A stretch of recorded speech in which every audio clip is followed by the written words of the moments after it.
নমস্কার। আজকের ভিডিওতে আমরা দেখে নেব ওয়েস্ট বেঙ্গল জয়েন্ট এন্ট্রান্স এক্সামিনেশনের ফর্ম ফিল আপ আপনারা কী করে করবেন। এই ফর্ম ফিল আপ শুরু হয়েছে 10ই মার্চ 2026 থেকে। ফর্ম ফিল আপ চলবে 5ই এপ্রিল 2026 পর্যন্ত। পরীক্ষার ডেট এখানে দেওয়া হয়েছে 24শে মে 2026 রবিবার। ফর্ম ফিল আপ করার জন্য ডেসক্রিপশনে দেওয়া লিঙ্ক থেকে আপনারা সরাসরি এই ওয়েবসাইটে চলে আসতে পারবেন। এখানে আসার পর ক্যান্ডিডেট অ্যাক্টিভিটি বোর্ডের নিচে অনলাইন অ্যাপ্লিকেশন ফর্ম বলে একটি অপশন আছে। এটির ওপর আপনাকে একবার ক্লিক করতে হবে। তারপর এটাকে ওকে করে দেবেন। ওকে করে দিলেই আপনি একটি নতুন ওয়েবসাইটে চলে আসবেন। এখানে আসার পর প্রথমে এক্সামিনেশন যেটা আছে সেটা বাই ডিফল্ট জয়েন্ট এন্ট্রান্স এটাই সিলেক্ট থাকবে এবং এখানে অ্যাপ্লিকেশন নাম্বার, পাসওয়ার্ড এগুলো পুট করতে বলবে। এবার আপনি অ্যাপ্লিকেশন নাম্বার এবং পাসওয়ার্ড কোথায় পাবেন? সেই জন্য আগে আপনাকে রেজিস্ট্রেশন করতে হবে। রেজিস্ট্রেশন করার জন্য নিউ ক্যান্ডিডেট রেজিস্ট্রেশন এই অপশনে আপনাকে ক্লিক করতে হবে। এখানে কিছু ইনস্ট্রাকশন দেওয়া আছে, যেখানে কোন ক্ষেত্রে কত টাকা ফি সেটা কিন্তু বলা আছে। আমি পেজটিকে একটু জুম করে দিচ্ছি, তাহলে জেনারেল, এসসি, এসটি এনাদের কত টাকা ফি সেটা কিন্তু এখানে আপনারা দেখতে পাবেন। দরকার হলে ভিডিওটিকে একটু পজ করে আপনারা এই ফি স্ট্রাকচারটা দেখে নিতে পারেন। আর এখানে এক্সামিনেশন ফি নট রিফান্ডেবল এটা কিন্তু বলা হয়েছে। তাছাড়া অ্যাপ্লিকেশন করার সময় ফটো এবং সিগনেচারের সাইজ কীরকম হবে সেটাও বলা হয়েছে। ফটো সাইজ হবে 10 থেকে 100 কেবির মধ্যে 3.5 ইন্টু 4.5 সেন্টিমিটার। সিগনেচার হবে 4 থেকে 50 কেবির মধ্যে। সবগুলোই হবে কিন্তু জেপিইজি ফরম্যাটে। ফর্ম ফিল আপে কোনো রকম অসুবিধা হলে এখানে একটি হেল্পলাইন নাম্বার দেওয়া আছে, এই নাম্বারে ফোন করে আপনারা অসুবিধার কথা জানাতে পারেন। ফর্ম ফিল আপ করার জন্য একটু নিচের দিকে এসে আই এগ্রি অপশনে টিকমার্ক দিয়ে প্রসিড টু অ্যাপ্লিকেশন এই অপশনে আপনাকে ক্লিক করতে হবে। এখানে ক্লিক করার পর কিছু কিছু চেকলিস্ট আছে, যেখানে আপনি যে ডকুমেন্টসগুলো পুট করবেন, মানে আপনার নাম, বাবার নাম, ডেট অফ বার্থ, এগুলো কোন ক্ষেত্রে কী কী কাজে লাগবে সেটা এখানে মেনশন করে দেওয়া আছে। এগুলো সব আপনাকে কনফার্ম করতে হবে। সেই জন্য চেক অল এটার উপর একবার টিকমার্ক দিলে সবগুলো অটোমেটিক এখানে রাইট চিহ্ন চলে আসবে। তারপরে এগ্রি অপশনে ক্লিক করবেন, তারপর আবার ইয়েস করে দেবেন। এবার শুরু হবে রেজিস্ট্রেশন প্রসেস। এটা হচ্ছে রেজিস্ট্রেশন ফর্ম। এটা ফিল আপ করলেই আপনি আইডি পাসওয়ার্ড পাবেন। প্রথমে ক্যান্ডিডেটের নাম সব কিছু ক্যাপিটাল লেটারে ফিল করবেন, তারপর তার বাবার নাম তার পরের ঘরে পুট করবেন। ক্যান্ডিডেটের মায়ের নাম পুট করতে হবে, তারপর ডেট অফ বার্থটা এখানে ড্রপ ডাউন থেকে সিলেক্ট করে নিতে হবে। জেন্ডারও আপনাকে এই ড্রপ ডাউন থেকেই সিলেক্ট করতে হবে। তারপর আইডেন্টিফিকেশন টাইপ এটা চুজ করতে হবে। এবার এই আইডেন্টিফিকেশন টাইপ এখানে অনেকগুলো অপশন আছে, voter card, passport, ration card.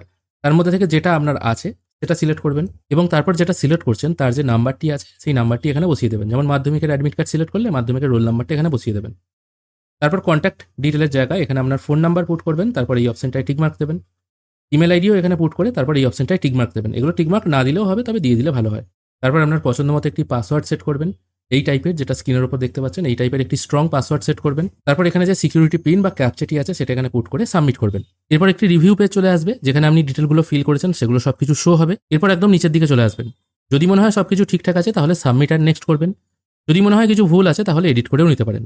আমি এখানে সাবমিট অ্যান্ড নেক্সট করছি। এরপর আপনার ফোনে এবং ইমেলে একটি ওটিপি আসবে। ওটিপিটা এখানে পুট করে ক্যাপচা পুট করে ভেরিফাই অ্যান্ড ফাইনাল সাবমিট করবেন। এখানে আমার রেজিস্ট্রেশন কমপ্লিট হয়ে গেল।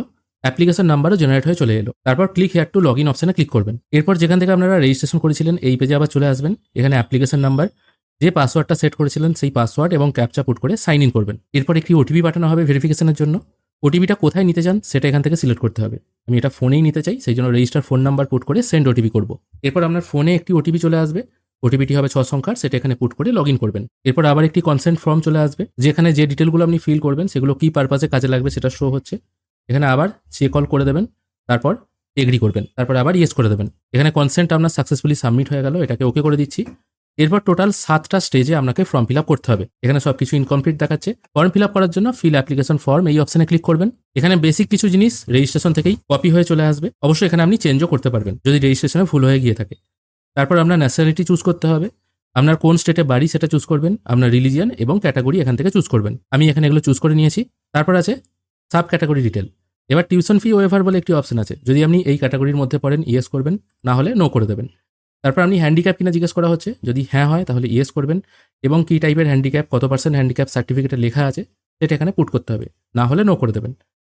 ইনকাম ক্যাটাগরি এখানে জানতে চাওয়া হচ্ছে, এখানে আপনার ইনকাম বছরে কত সেটা এখান থেকে চুজ করে নিয়ে সেভ নেক্সট করবেন, তারপর আবার ইয়েস করবেন। তারপর আপনার উচ্চ মাধ্যমিকের ডিটেল এখানে ফিল করতে হবে। এখানে জিজ্ঞেস করা হচ্ছে আপনি উচ্চ মাধ্যমিক পাস করেছেন না পরীক্ষায় দিয়েছেন, হয়তো রেজাল্ট বেরোবে, সেটা আপনার ক্ষেত্রে যেটা সঠিক সেটা চুজ করবেন। কত সালে পাস করেছেন সেটা এখান থেকে চুজ করতে হবে। আর যদি অ্যাপিয়ারিং করেন সেক্ষেত্রে শুধুমাত্র 26 মানে 2026 মানে এই বছরের কথা আসবে। আমি এটা আপাতত পাস করে দিচ্ছি। তারপর কোন বোর্ড থেকে পাস করেছেন সেটা এখান থেকে চুজ করতে হবে। তারপর স্কুলের নাম এবং অ্যাড্রেস পুট করবেন এবং স্কুলের পিনকোড, মানে আপনি যে স্কুল থেকে উচ্চ মাধ্যমিক দিচ্ছেন সেখানকার অ্যাড্রেস এবং পিনকোড পুট করে সেভ নেক্সট করবেন। তারপর আপনার অ্যাড্রেস এখানে পুট করতে হবে, আপনার প্রেজেন্ট অ্যাড্রেস কী আছে, ভিলেজ, পোস্ট, আপনার লোকালিটি, কান্ট্রি বা দেশের নাম, স্টেট, ডিস্ট্রিক্ট এগুলো সব ড্রপডাউন থেকে চুজ করে নেবেন। কিছু কিছু জিনিস ম্যানুয়ালি টাইপ করতে হবে, যেমন পুলিশ স্টেশনের নাম, ভিলেজের নাম, বাদবাকি সব ড্রপডাউন থেকে পেয়ে যাবেন এবং পিনকোডটিও আপনাকে ম্যানুয়ালি টাইপ করতে হবে। প্রেজেন্ট অ্যাড্রেস এবং পার্মানেন্ট অ্যাড্রেস যদি একই হয়ে থাকে তাহলে এই ঘরে টিকমার্ক দিলে অটোমেটিক সব কিছু কপি পেস্ট হয়ে চলে আসবে। যদি আলাদা হয় তাহলে টিকমার্ক দেওয়ার দরকার নেই, সমস্ত অ্যাড্রেসটা আবার ফিল আপ করে সেভ অ্যান্ড নেক্সট করবেন। এরপর আপনার এক্সাম সেন্টার চুজ করতে হবে। এখান থেকে আপনি টোটাল 3টে এক্সাম সেন্টার চুজ করতে পারেন। প্রথমে এখান থেকে স্টেট চুজ করবেন এবং আপনার বাড়ির নিয়ারেস্ট যে সিটি বা এক্সাম সেন্টার আছে সেটা চুজ করে নেবেন। এরকম করে আপনারা 3টে এক্সাম সেন্টার আপনার বাড়ির কাছাকাছি বা আপনার যে এলাকায় সুবিধা হয় আর কি সেটা চুজ করে নিয়ে সেভ অ্যান্ড নেক্সট করবেন। তারপর আপনাকে ফটো এবং সিগনেচার আপলোড করতে হবে। জেপিইজি ফরম্যাটে 10 থেকে 100 কেবি হবে ফটো, সিগনেচার হবে 4 থেকে 50 কেবি জেপিইজি ফরম্যাটে। চুজ ফাইল অপশনে ক্লিক করে সেটা আপলোড করে নিয়ে নেক্সট করবেন। ফটো এবং সিগনেচার আপলোড করার পর upload finally and next option পেয়ে যাবেন। এখানে আপনি টোটাল যে ফর্মটি ফিল আপ করলেন সেটা আপনার সামনে শো হবে। একবার খুব ভালোভাবে মিলিয়ে নেবেন। যদি মনে হয় সবকিছু ঠিকঠাক আছে তাহলে এই অপশনে টিকমার্ক দিয়ে সেভ অ্যান্ড ফাইনাল সাবমিট করবেন। আর যদি ভুল হয়ে গিয়ে থাকে প্রিভিউ অপশনে ক্লিক করে এডিট করেও নিতে পারেন। ফাইনাল সাবমিট করার পর এখানে সবকিছু অপশনগুলো সবুজ হয়ে যাবে। এরপর আপনাকে পেমেন্ট করতে হবে। পেমেন্ট করার জন্য পে রেজিস্ট্রেশন ফি এই অপশনে ক্লিক করবেন। এরপর এখান থেকে ক্যাটাগরি অনুযায়ী ফি করতে হবে। আমি এটা জেনারেল করেছিলাম সেই জন্য 500 টাকা দেখাচ্ছে। পেমেন্ট করার জন্য অনলাইন পেমেন্ট এই অপশনে ক্লিক করে পে ফি অপশনে ক্লিক করবেন। এরপর এখান থেকে 3টে পেমেন্ট গেটওয়ে পেয়ে যাবেন, যে কোনো একটি সিলেক্ট করে নিয়ে প্রসিড টু পেমেন্ট করবেন। আমি এসবিআই চুজ করলাম কারণ এখান থেকে কিউআর এর মাধ্যমে পেমেন্ট করা যায়। আমি ইউপিআই চুজ করব, তারপর ইউপিআই কিউআর সিলেক্ট করে পে নাও করব।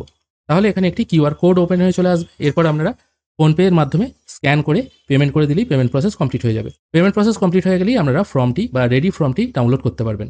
এটা একটি ডেমো ফর্ম এন্ট্রি করলাম, সেই জন্য আমি পেমেন্ট আর করছি না।